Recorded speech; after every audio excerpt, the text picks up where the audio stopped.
Hello everybody, my name is Crimson and welcome back to my channel. In today's video we are going to be starting our look through of the book Halo, the Art of Building Worlds.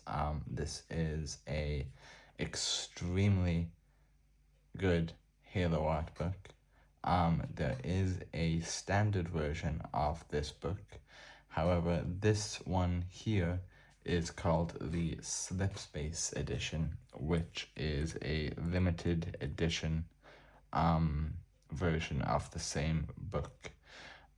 One of the main differences, and probably the most noticeable, is it comes with this incredible book case, and it's hardcover and makes a great tapping sound. So yeah, I'm not sure how many units of this edition there are. On the back there's a picture of the Mark 6 helmet.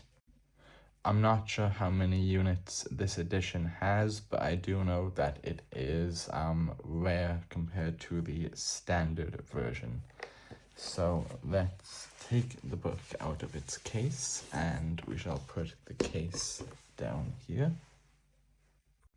So this is the main front cover of the book without the hard shell case. So Halo, the Art of Building Worlds, the great journey, with this kind of abstract picture of the chief dual wielding SMGs, which I find very cool. On the back of the book, it says a celebration of visual splendor from the Spartans to the breathtaking vistas across the alien worlds. Halo art is dramatic, exhilarating, and utterly awesome. And that is all 100% true. Halo, both in its art books and in the in-game environments, are absolutely stunning. And I have a couple Halo art books, some big, some small, but this one is definitely my favorite. So let's get into it. So we start off with this double spread of a planet that looks desolate. I believe this is actually Reach. This looks very similar to the background we see at the very start and at the very end of Halo Reach after Noble 6 dies. I believe this is the mountain that's in the back, though I could be mistaken, because after all, it is just a landscape, but it does look familiar. Next, we have this page. Now, if you have played Halo 3 or bought Halo 3 when the game came out, if you bought the physical edition, actually, of course you bought the physical edition, this was 2007, who am I kidding? There was a chance that you would get a poster of this image here of the Master Chief and the Arbiter folded up in your game case, which I did, and I absolutely love it. I think the art style is so cool. I also love how it shows just how big the Arbiter is compared to the Chief. Because when we play Halo, we're used to the Chief towering over everyone. He towers over the other humans, he towers over the grunts, the jackals, and from our perspective, he is eye to eye with the elites and the brutes, which gives you the impression that he's the same height as them. Whereas this picture clearly shows that no, that while the Chief is tall, I believe the Master Chief in his armor is like 7'1" or 7'2", the Arbiter still absolutely towers over him, and this is the Arbiter semi-crouching. This isn't even him standing at his full height. So imagine how tall he is if he were to stand up straight. So, Halo, The Art of Building Worlds by Martin Robinson, forwarded by Frank O'Connor, and made by Titan Books. This picture has been used before. I believe this was used as promotional art for Halo 2, I think? It might be 3. Actually, no, sorry, this is 2 based on the Brute's armor here. So what's happening in this photo is we have Master Chief hijacking a ghost and kicking the Brute driver out of it. And over here, we have a warthog. A marine has fallen out or been thrown out by this Brute. And this marine here is trying to swivel the gun around on the back of the warthog to gun the Brute down. The more I look at this, the more I actually think this is Halo 3, but I could be wrong. So if I am wrong either way, please do let me know. There's also a Phantom up here as well, so I'm assuming the Phantom is what deployed these 2 Brutes.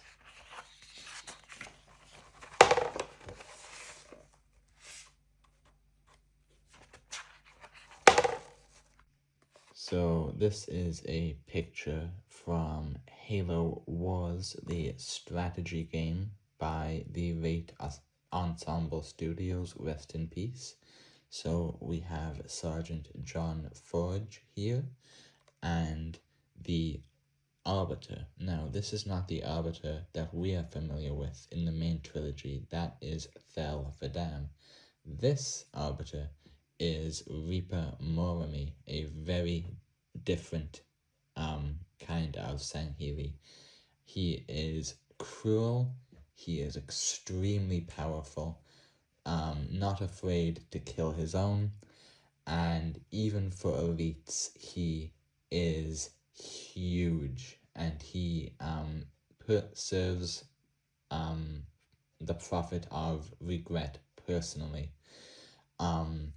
He is one of the main antagonists in Halo Wars, and this photo just goes to show how big he really is compared to John Forge, who is just a standard human. The energy sword that he wields is also huge compared to the standard energy swords we are used to seeing throughout the series. So yeah, it's really cool seeing them include something from Halo Wars in this book this early. But yeah, I hope we see more of Reaper if there's going to be more Halo Wars content going forward. So let us continue. Here's a double spread. This is probably the biggest piece of promotional art for Halo 2. So we have Master Chief dual-wielding SMGs, firing the one in his right hand. Things are blowing up left and right. We have phantoms all over the sky. We have 1, 2, 3, 4, 5, 6, 7, 8 phantoms that we can see. And over here is a warthog with a driver and a gunner, which I think is really cool. This art piece has aged wonderfully. I actually used to have this framed, but when I moved, I lost it, which was very sad. I'm thinking about getting it redone though, because it is an incredible piece of artwork. Chapter 1, Architects of the Past. So this is a Forerunner installation. We have 2 figures here. I am not sure who these 2 are. Based on the height, I believe the figure on the left is either the chief or just a Spartan. This architecture reminds me a lot of one of the levels in Halo 4 in which you pilot a pelican and have to travel to 3 Forerunner towers on Requiem. So I don't know if that is this area, but it looks very similar to me, or at least reminds me of it. Let me know what you guys think. Here is some art from one of the episodes of Halo Legends. For those of you who are not familiar with Halo Legends, they were animated little videos ranging from anywhere from 7 minutes to, I believe the longest one was an hour long, and they are all animated and they are to do with the Halo universe. Not all of them are canon, but some of them are. What's being shown here is this is before the Halo rings were initially activated for the first time. So this is all of the species, or some of the species at least. We have the Kikya, or the Jackals, and the Sangheili, or the Elites, looking on at the Halos. This is before they are fired by the Forerunners, wiping out all sentient life in the galaxy to starve the Flood out. So here is some images of some of the sentinels that we find throughout the game. Some, like this one, looks very similar to ones we find in the game, but I believe these are mostly concept art. There is a little bit about them here. It says, Sentinels. Sentinels patrol and protect the Forerunner installations, often firing indiscriminately and most memorably hounding the Master Chief in Halo Combat Evolves the Library. Designed as a tool to combat the Flood, they're at the opposing end of the scale to the Halo rings, though they still have the potential to be lethal. Although the Forerunners had disappeared well before humans had set foot on their world, their technology remains a presence, serving both as a threat and an ally in the war with the Covenant. So the Sentinels, as it says, are very indiscriminate towards any non-Flood life forms. They can be hostile, they can be friendly. We encounter both versions in the Halo games. In Halo Combat Evolved, for the most part, the Sentinels are enemies, whereas in Halo 2, they just seem to be minding their own business, and in Halo 3, some of them are actually on our side. Okay, let's move on. So, we have some images here, some of the Forerunner architecture that we come across in the game. And in all games, they all have different variations across the same game, or across the games. However, they all look very similar to each other, which adds believability that this was a civilization that had kind of tendencies in their architecture, which I just think is very, very cool. Some more Forerunner architecture here. These are just concept arts. I'm not actually sure what these specific buildings or objects are, but they do look really cool, and I think the concept art for them is great.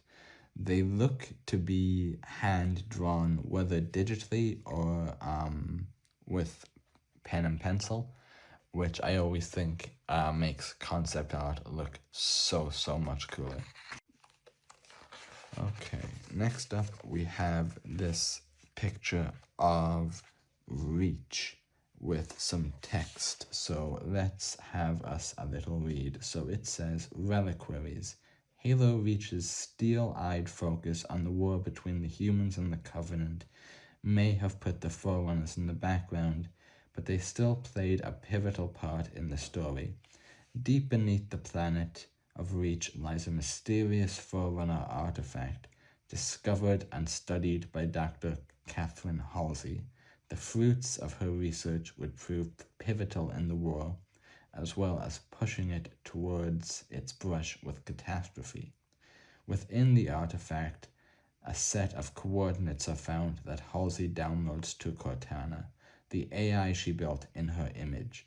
The data is then entrusted to Noble Team, the group of Spartans fighting to save the planet, who take it to the Pillar of Autumn and set it on its path into the unknown. Its destination, Installation 04, or as we know it, Halo. And then there's another paragraph here about Harvest. It says, Harvest, a planet that loomed large in Halo Wars' campaign, also played a host to the Forerunner relic, first discovered by the Covenant. The huge structure that lay under the planet's northern polar region held a star map that pointed to Arcadia, another human colony touched by the prehistoric Forerunners. So the Covenant used what they found on Harvest to locate another human world, which then kind of became the Covenant's MO. So the two planets that are mentioned here, Reach and Harvest. Reach is almost like the UNSC's military planet.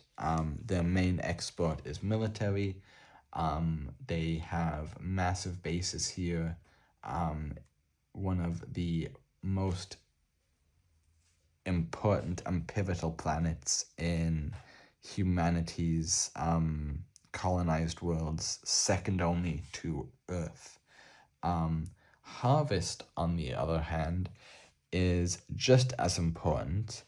Harvest is a farming world, so where Reach produces and provides soldiers and military equipment, weapons, and vehicles, Harvest provides food for humanity and her colonies.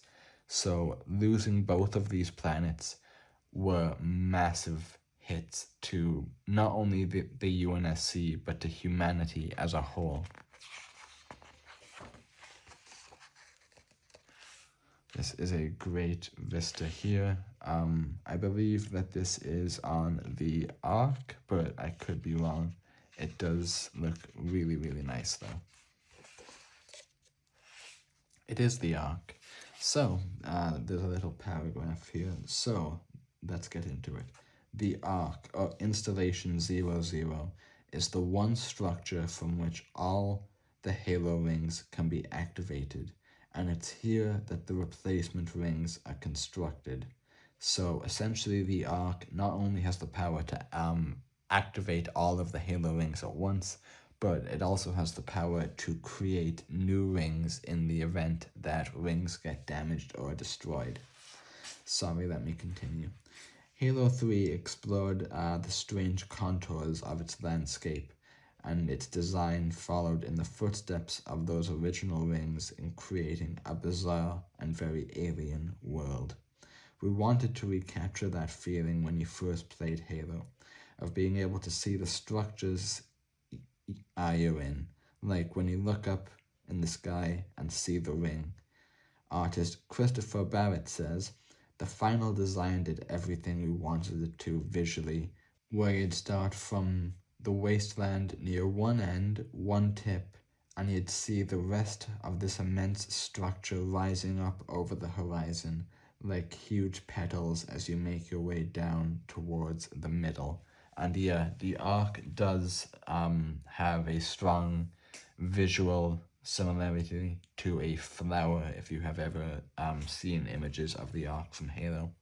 We have some pictures here of it. So the Ark is a very crucial installation and probably the most important Forerunner invention in the story.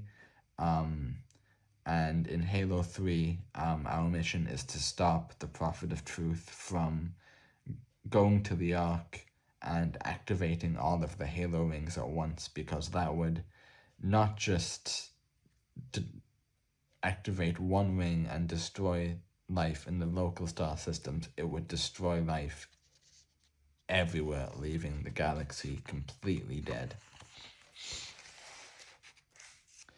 Some more about the Ark. It says, towards the end of Halo 3, the Master Chief is tasked with destroying the replacement Halo being manufactured by the Ark. With the ring activated and the world literally tumbling around him, it's a climax with a strong echoes of Halo Combat Evolved, but with so much more at stake, which is very true, and also is a lot more emotional than the finale of Halo Combat Evolved, since Sergeant Avery Johnson dies right at the end by the hands, or I guess the eye, of 343 Guilty Spark. Okay, let's continue. Chapter 2, We Are Their Instrument. So we have a picture here. Let me just hold it up so you guys can see. So we have the Arbiter in his armor with his hand. The Sangheili have huge four-fingered hands. That's why they are able, or that's why the energy swords hilts are shaped the way they are, is they hold them with 2 fingers on either side of the hilt. And in the background here, we have Master Chief just looking on. I can't tell what weapon he's holding. I think it's a battle rifle, but I'm not exactly sure. I can't see, sorry. Yeah. So we have some concept art and a little bit of lore about the Sangheili. This is a picture. If you have played Halo Reach, this is one of the main menu backgrounds, which I think is really great. So we have a elite major with his sword grabbing a Marine by the throat, about to impale him. We have some more Marines in the background, and this guy who looks like a Spartan, who is carrying a turret or a heavy machine gun, is looking at what's about to transpire between these two. So let's read what it says here. So File 01, Elites. A breed of Saurian warriors, the Sangheili, or Elites as they're more commonly known, are Halo's definitive enemy. Their role in the game changes dramatically, and their evolving design reflects this. Halo Combat Evolved saw them as the arch enemy, while Halo 2 introduced the Arbiter, a playable Sangheili, and come Halo 3, the Elites went from fighting by the player's side. Halo Reach, a prequel to the main series, came full circle, restoring the Elites to their original Nemesis status and giving them a vicious manner. Before we continue, the Elites in Halo Reach are probably my favorite version of the Elites to fight. They are just so much fun, and there's so many different varieties of Elites, from miners to ultras to zealots to field marshals to generals, and each one behaves differently. Each one has different weapons, and each one has different shield strengths. My personal favorite is the Elite Ultra, which is the white armored one. And if you have played Halo Reach on Legendary, you are probably all too familiar with Elite Ultras, because they have the strongest shields out of all of the Elites. So, let's continue reading. The Elite's design was also dictated by their purpose on the battlefield, as was that of the rest of the Covenant forces. Each race needed to fit a specific function in the role of player engagement, says Shi K. Wang. Each one of them, as you probably all know now, play a different role in how they interact with you and tease you into shooting them in the face. I tried to make each one's profile fit that role. The elite is the all-around damage guy, so I designed them to be agile looking but tough. And that they certainly did. Elites have very lean bodies. They're very tall, very lean. So let's have a look at some of this concept art here, because there's a couple things here that are very interesting. So let's have a look at some of these concept art here. Sorry, I'm recording this very late at night and I am quite tired. So this elite here looks strikingly similar to the elites from Halo Combat Evolved, specifically to do with his mouth. This elite I find very interesting due to one, his feet being different, and his massive hand things. I'm not sure if these are part of a kind of gauntlet for his armor or if these are part of his body. And this elite here has what looks like a shield as well as a plasma rifle. What is cool is there was initially plans, I can't remember which game it was either in Halo Combat Evolved or in Halo Reach, for there to be an elite enemy that had a energy sword and an energy shield, similar to that of the shields that the Jackals use, but much, much tougher. But the enemy eventually got scrapped. And seeing this guy here, I believe this might have been concept art for that enemy, which is very cool to see. We just have another concept art of an elite here. Here we have a kind of rough draft of an elite's head with his helmet and a portrait shot. And here we have 4 unhelmeted elites. So this guy here looks very strange compared to what we're used to. He has a spiky back of his head with a massive bulge on the front of his head or his forehead. This one here again looks very different with 2 pointy things coming out of the side of his head. I don't know if those are meant to be his ears or if those are meant to be part of a helmet, but this did not make it into the final game.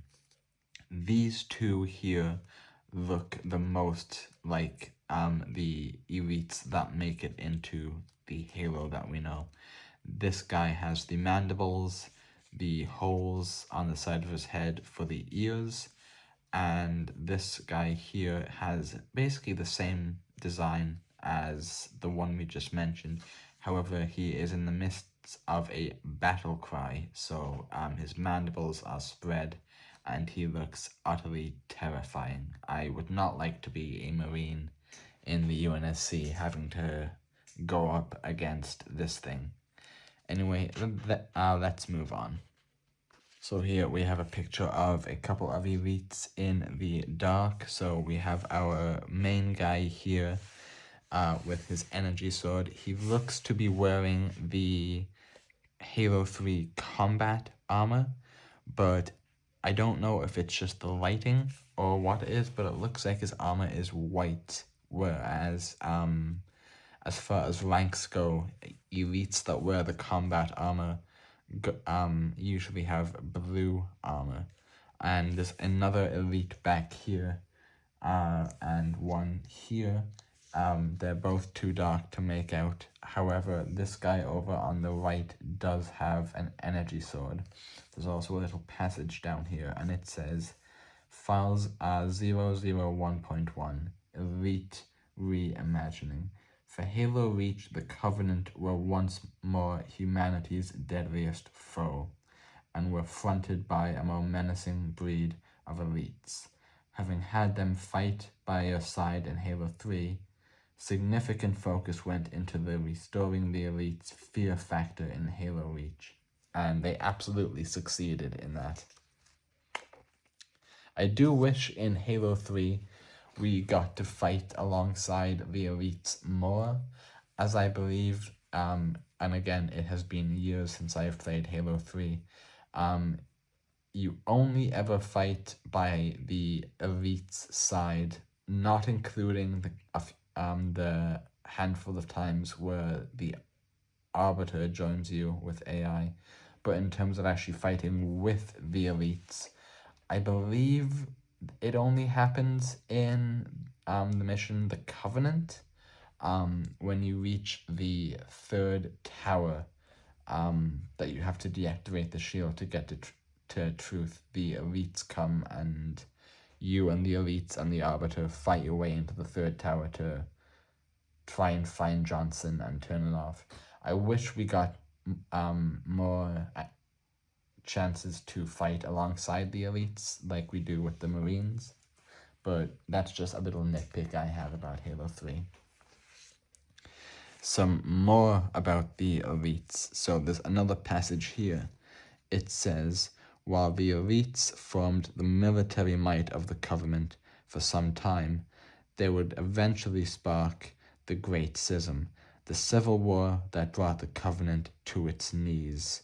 Elites have their own hierarchy, and their rank can be ascertained by the color of their armor, a useful tool on the battlefield for sure, with gold marking out field commanders, red indicating a veteran, and blue marking out an elite as standard infantry.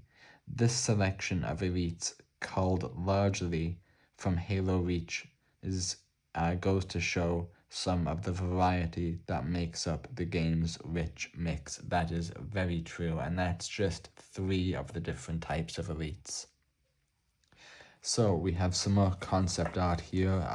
We have a elite in white armor here. He is T-posing to assert his dominance over the Jirahane. This elite here, which does not make it into the game and is just a concept art, but does look incredible. He has his red armor, holding an energy sword, and this looks maybe like a shield. I'm not sure what this is, but it looks really, really cool. You guys can't make it out, probably. It's really small, but there's a bunch of different variations of this elite down here walking, with all kinds of helmet permutations, shoulder pads, chest pieces, all that. So it's really cool. Here is a really in-depth picture of an elite's face and neck. So here is the front-on face, which looks terrifying. You have the mandibles folded in, and here is the profile shot with the neck. The elites are absolutely terrifying. They are a really, really formidable foe, and I think they are actually my favorite alien race in science fiction. I just think they're so cool. On this page, we have some more concept arts of elites here. Like this guy has a jetpack. This guy appears to be dual wielding. This elite here has a sniper rifle on his back. And here, again, we have the Arbiter from Halo Wars, Reaper Moroni, with his dual energy swords. If you've played Halo Wars, and have you played the multiplayer of Halo Wars, you can actually choose to have Reaper as your commander for one of the Covenant armies, and his unit does have dual energy swords, which once leveled up are extremely, extremely powerful.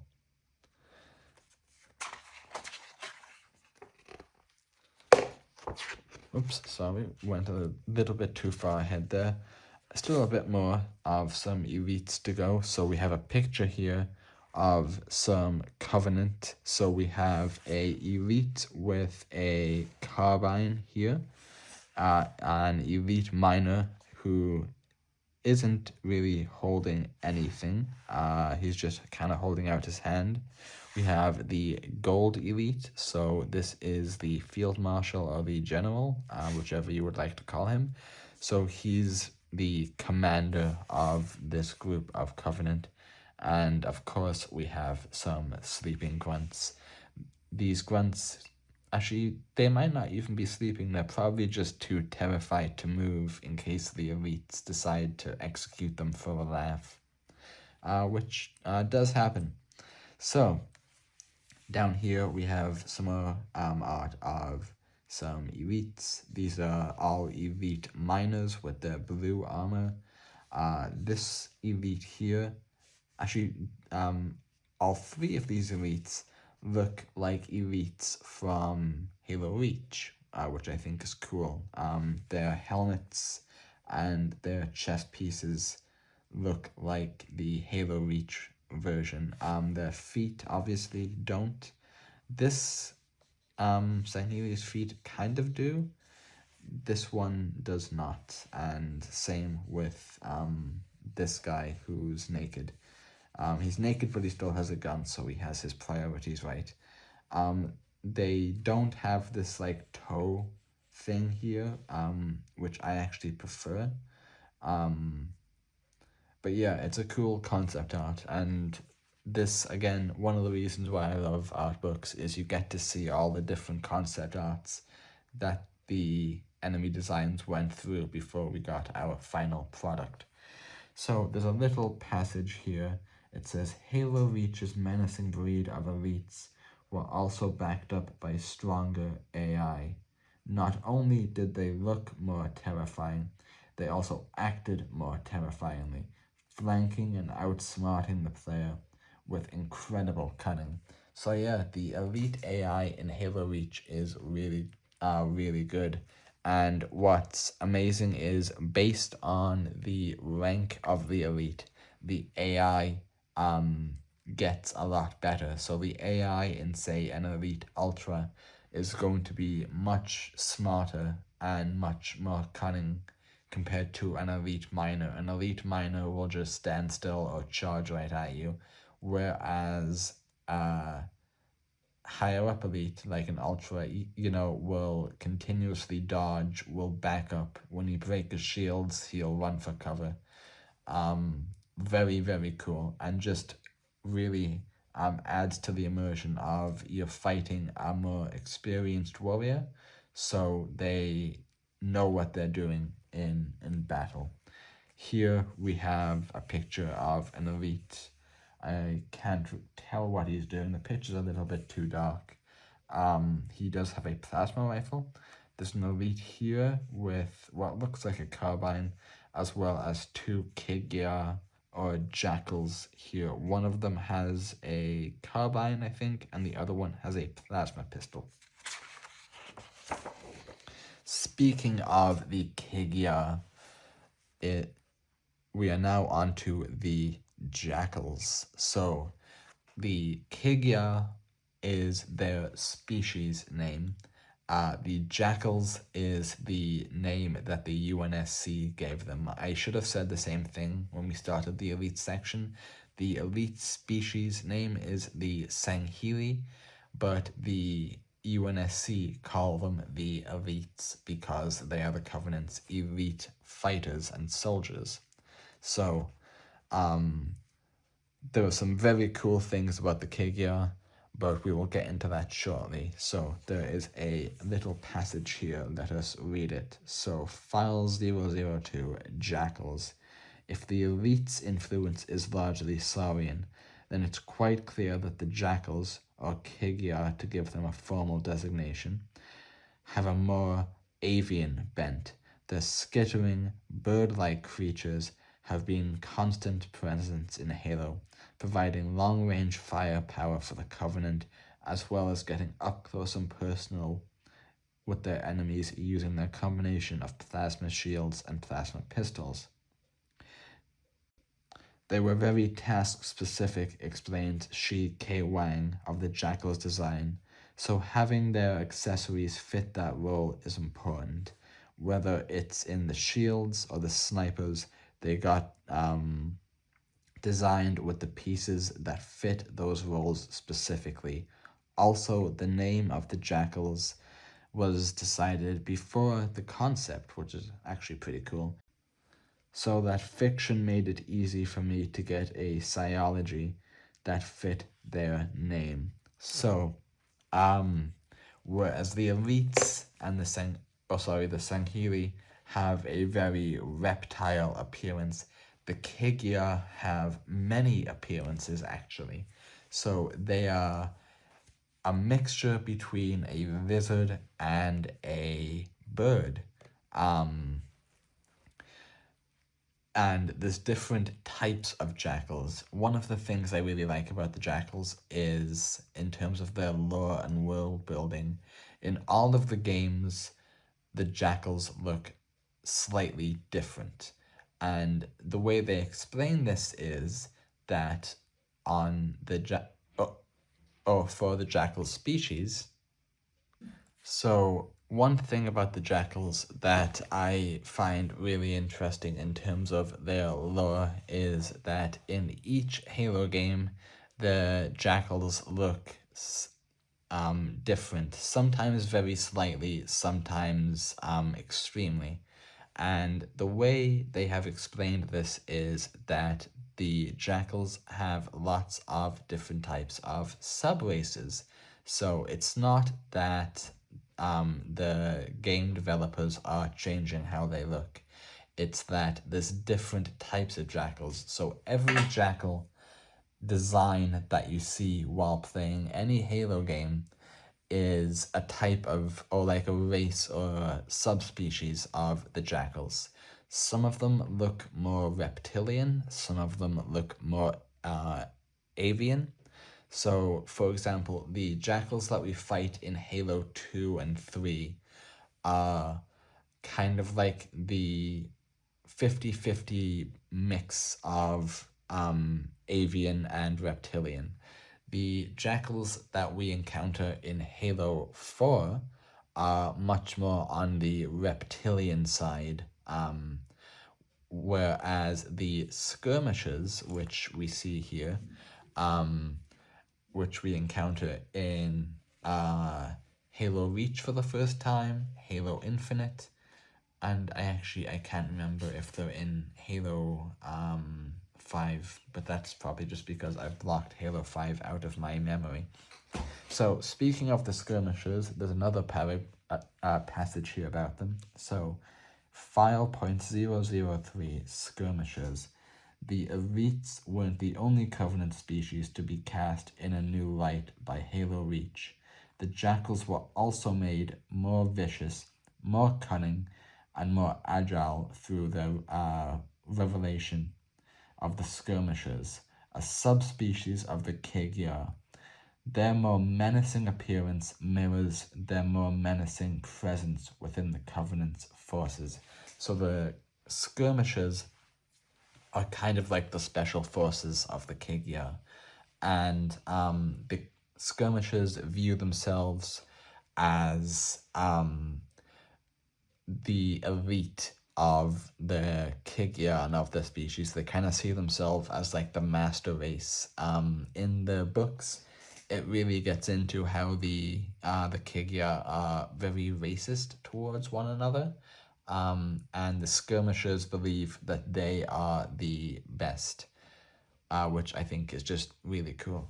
Another fun little fact about the jackals is that while the Sanghiri are in the Covenant and are full believers in the Great Journey, the Kigya are in it because they are space pirates, and essentially they do believe in the Great Journey, but for the most part they joined to plunder and steal because that's just what they do. So here is a picture of a jackal.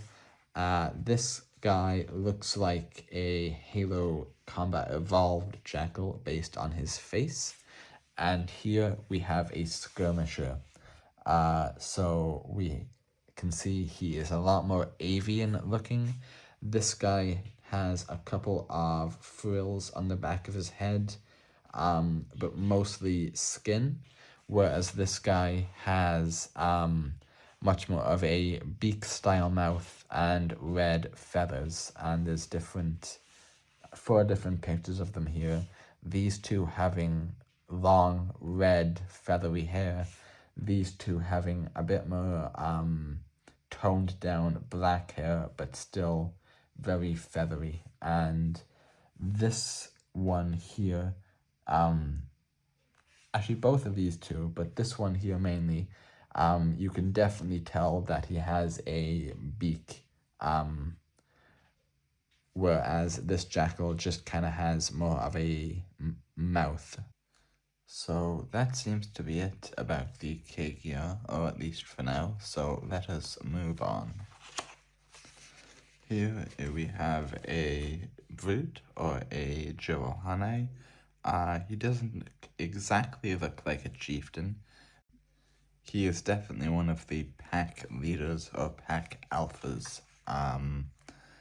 His red armor looks really cool, and he has a white beard, and long white hair, so this is obviously before the shaving of the brutes that happened in between Halo 2 and 3. And speaking of which, here is a section on the Jirohane themselves. So there is a passage here, let's read it. So it says, file point 004, brutes. Brutes by name, brutes by nature. Introduced in Halo 2, the brutes are the heavy hand of the Covenant. Simian in both appearance and movement, the Jirohane also carry deep-seated hatred for the Sangheili, and it is the rift that accelerated the Great Schism. Like the elites, their armor reflects their ranking, and the brutes' armor attire can often be extremely extravagant. Like other aspects of the Halo universe, the brutes have been subject to subtle changes in their design over the years, from their unkempt look in Halo 2 through to the more refined look in both Halo 3 and Halo Reach. I don't know about that one. If you have played Halo Reach and have seen the brutes, I wouldn't say they look refined. I would say they look a little bit undercooked, but that's putting it nicely. Anyway, let's have a look at some of this concept art. So down here, we see some brutes or Jirohane without their armor. They are primates, very big, very muscular.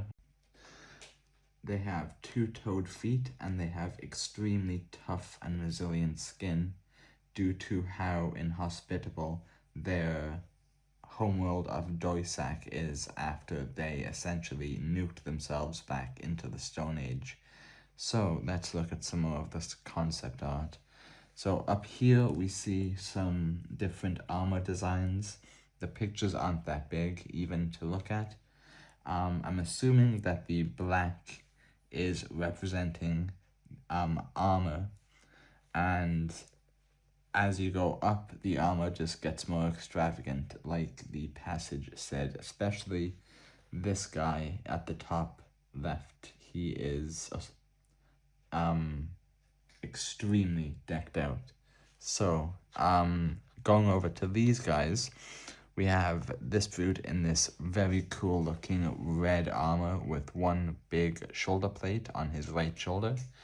We have this one who has a kind of more sleek looking armor, in kind of a light brown tan color. His chest piece kind of looks like a skull. I don't know if that's intentional. It might be, knowing the Jirohane, but I just think even if it's not, it's an interesting coincidence. We have our brute in blue armor. This is the color armor that the brutes were in Halo 3. And then we have this brute here who looks a lot more slender and is carrying is wearing red armor. But interestingly, This brute is carrying what looks, at first I thought it was a spiker, but upon further looking, it is a revolver. It has a chamber here, but it still has a bayonet. The brutes favor blades on their weapons, but they favor physical blades made out of metal, whereas the rest of the Covenant, specifically the Sangheili, prefer energy blades, like energy swords. Down here on some of the concept art, we see this brute.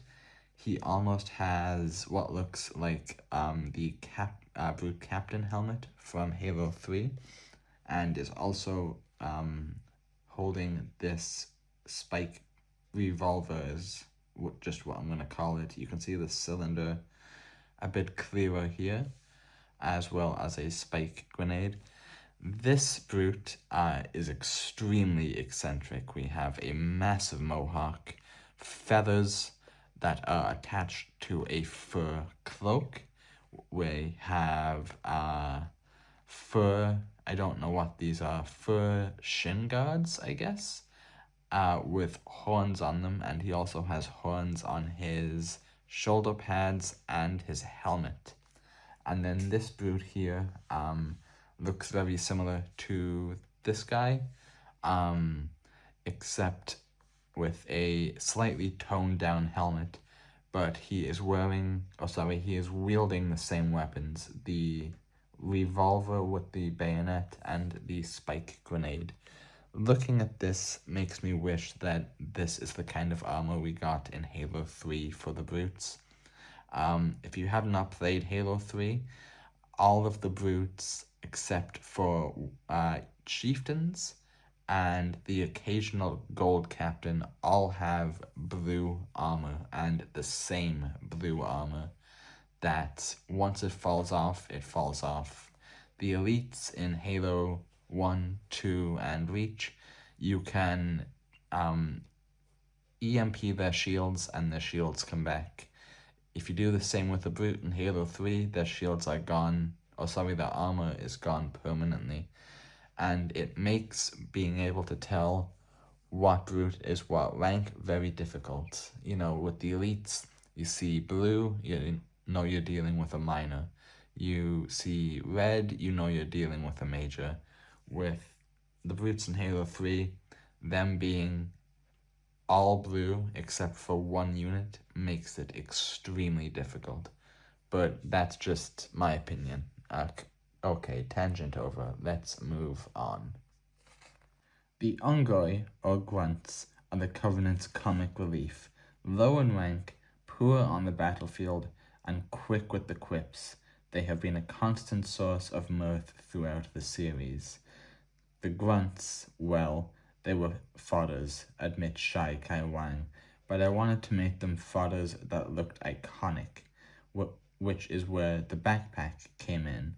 Later, we used those backpacks as ways to differentiate between variants and ranks, and ultimately a fun way to blow them apart, because their backpacks are full of methane, so in the lore, and sometimes in the game, you shoot them in the backpack and they just explode, which is always hilarious. Grunts move in packs and are often accompanied by a commanding elite. They may be weak in battle, but in numbers they have been the undoing of many the Halo player. So there's a little bit of lore about the Grunts that is not mentioned here, which I feel like I should probably mention. So when the Ungoi were first brought into the Covenant, it was against their will, and they were brought in as slaves. And for years and years and years, they were essentially just the Covenant slaves. However, the Grunts reproduce like crazy, you know, almost like rabbits, if not even worse. So what happened was their numbers grew exponentially to the point where it became out of control. And eventually, the Grunts launched a rebellion against the Covenant in their holy city of High Charity. And while no one took it seriously at first, the sheer number of grunts brought the Covenant to its knees and almost destroyed it. It was only thanks to the work of an arbiter, not an arbiter that we know, one that lived many, many years ago, that the conflict was resolved. And as a result of this, two things happened. One, the grunts were forced to watch as the homeworld was glassed, essentially making them trapped in High Charity and with the Covenant. However, due to the prophets and the Sangheili, mainly the Sangheili, paying attention to their skill in battle, especially with their numbers, they were no longer the slaves of the Covenant. Now, they still did menial tasks, but they were given the right to join the Sangheili and the Kegyar by going into battle based on how ferocious they were in numbers. So I just felt like I should mention that, since that's really important about grunts, but it is not mentioned here.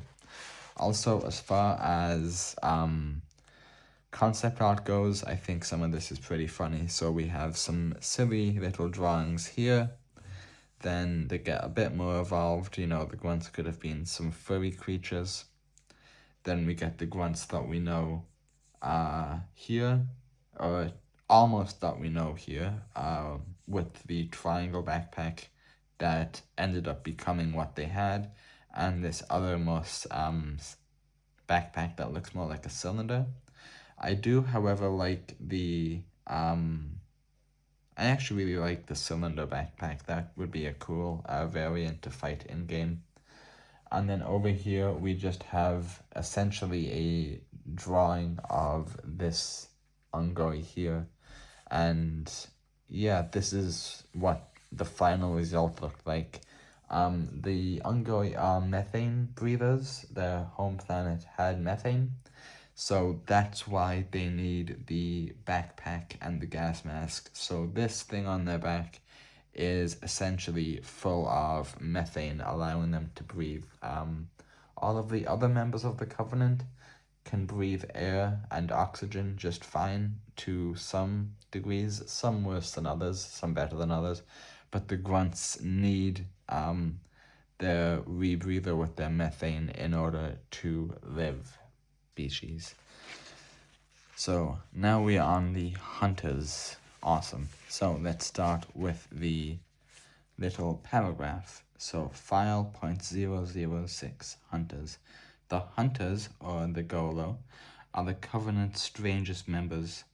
In battle, they're like hulking juggernauts, providing one of the game's toughest enemies. But beneath the armor, they are actually formed by a colony of worms working in unison to create one form. Gaps in their armor can be exploited, and a long, drawn-out firefight can be avoided if the player can sneak behind them and shoot at their exposed lower backs. So, this orange stuff that you can see here is the worms.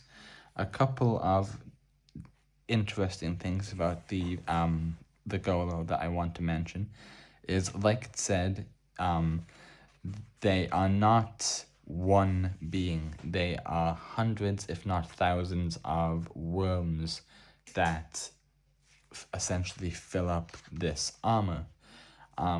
What's interesting about the Golo is they are also what powers the scarabs in Halo.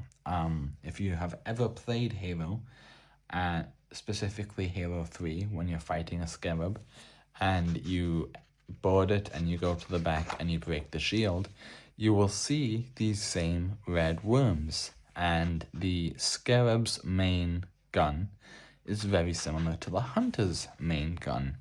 So they use the worms for scarabs as well. The other really cool thing about the hunters is because they are made up of tiny or not tiny worms, sorry, individual worms, and each worm lacks a central nervous system, hunters are immune to flood infection, which is really cool. So for the Covenant to deploy troops against the against the flood, the hunters would be the best bet because they cannot be infected. And even the biomass wouldn't be that good because, it's not one massive creature. It's just a bunch of tiny little worms. So I just thought I would quickly say that because I thought those two bits of information are pretty cool and just fun facts about hunters since we're going through the different members of the Covenant. So we have a hunter here, and a hunter here with his back turned. This is his weak spot. Hunters also travel and fight in pairs of two. They're called bond brothers. And when one of their bond brothers is killed, the surviving one goes into a frenzy. I'm not sure why that is. I know there is a reason, I just can't remember it at this exact moment. So here we have some sketches, I'm assuming concept art of the hunters. But yeah, this one here specifically looks really cool, especially with the mask. But personally, I think the design of the hunter is perfection. Let me know in the comments, what is your favorite member of the Covenant and why? For me, it's the Sangheili. I know it's simple, but I just love them to bits. They are my favorite alien race in science fiction. And now onto chapter 3, Tools of Conquest. And that, everyone, is where we are going to leave off for this video. Thank you so much for watching. I really hoped you enjoyed watching. I had a blast just getting to gush about Halo and the Covenant. Any excuse I have to talk about Halo, I will take happily. So we will be covering more of this book in the next episode. I'm not sure how long or how many parts this is going to be. I'm going to try and keep this as a 3-parter, but we will see how things go. So if you are watching this while laying down, trying to relax, or going to sleep, this is the end of the video, so I would turn it off now so that an ad does not wake you up. And for the rest of you, thank you again for watching, and I will see you guys in the next one. Have a good evening and goodbye.